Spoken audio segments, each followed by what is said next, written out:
Ya oke guys, Assalamualaikum. Balik lagi dengan gue Jaki ya. Dan pada kali ini gue mau bahas CK. CK ini PT Wilmar Cahaya Indonesia Tbk guys. Nah ini laporan keuangannya udah keluar. Jadi pas lagi begini gue terus terang seneng karena laporan keuangan perusahaan pada keluar. Gue jadi punya bahan materi untuk upload video guys. Balik lagi ya guys ya ke materinya. PT Wilmar Cahaya Indonesia ini perusahaan hilir.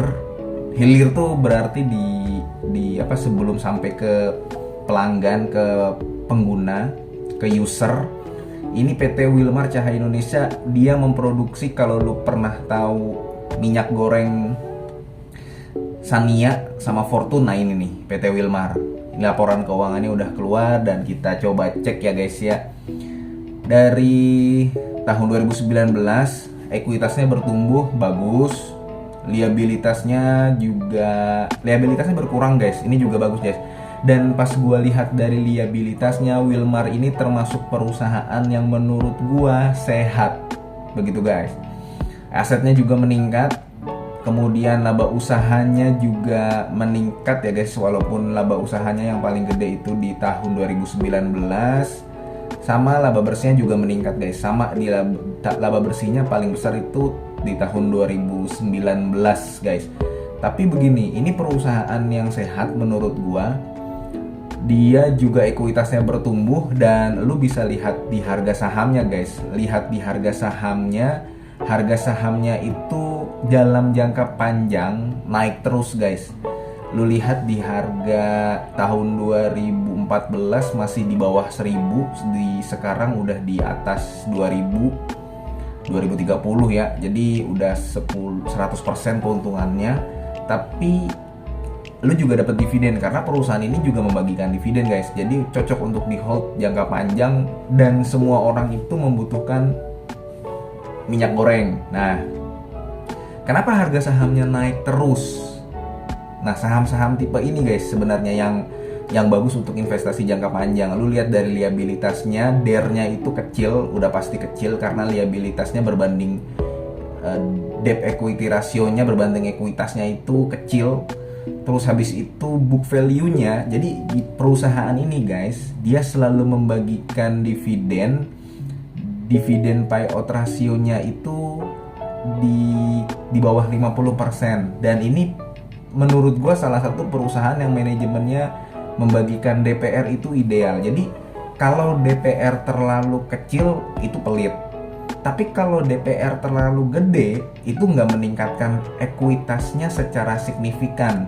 Alhasil book value-nya juga nggak naik. Nah, si Wilmar ini dia membagikan dividen payout rasionya ideal. Menurut gue ideal di 30%. Lu coba lihat perusahaan-perusahaan yang membagikan dividen payout rasionya 30%, 40% gitu guys.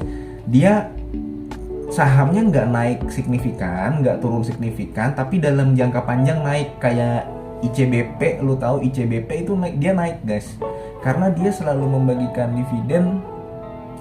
Kalau gua nggak salah dia ada angka uniknya, ada 278 atau berapa, 215 gitu per tahunnya. Nah, si Wilmar ini kayaknya sama juga dia dividen per share-nya setiap tahun 100 guys.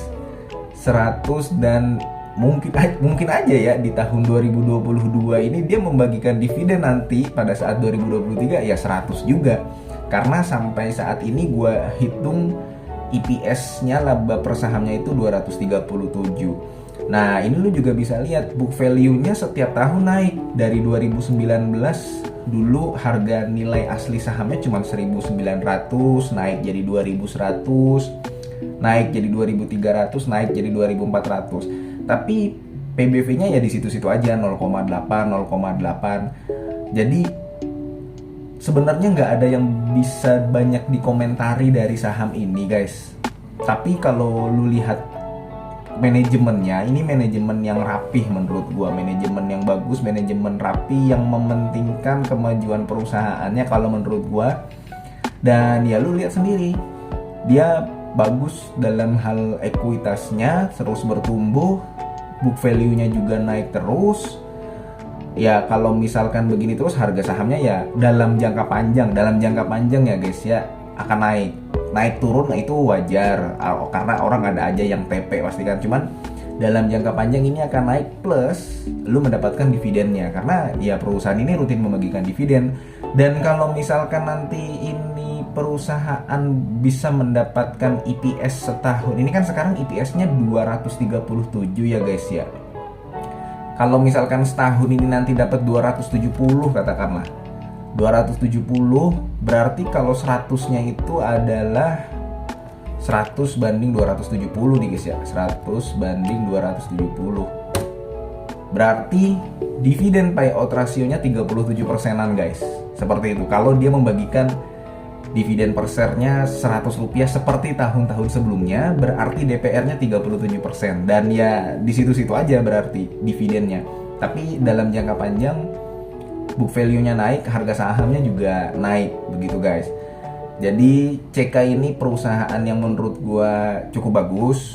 Nggak ada masalah dengan perusahaannya karena ya lu tahu sendirilah minyak goreng. Bangsa kita itu doyan gorengan. Gua sendiri suka tempe goreng, suka bakwan, suka pisang goreng. Dan Wilmar ini dia jualan Sanmia sama Fortune. Lu kalau ke Alfamart, kalau ke Indomaret atau minimarket atau supermarket akan menemukan produknya dia, dan produknya ini dibutuhkan oleh bangsa Indonesia karena ya jarang ada orang yang nggak suka gorengan, paling orang-orang yang sudah berumur gitu ya guys ya, yang sudah menghindari gorengan. Oke, sekian aja pembahasan mengenai PT Wilmar atau CK. Sekali lagi ini bukan ajakan jual atau beli, keputusan investasi ada di tangan masing-masing. Mudah-mudahan video ini bermanfaat bagi lu sebagai salah satu sumber referensi ya guys ya. Dan mudah-mudahan kita bisa bertemu lagi di video selanjutnya. Wassalamualaikum warahmatullahi wabarakatuh.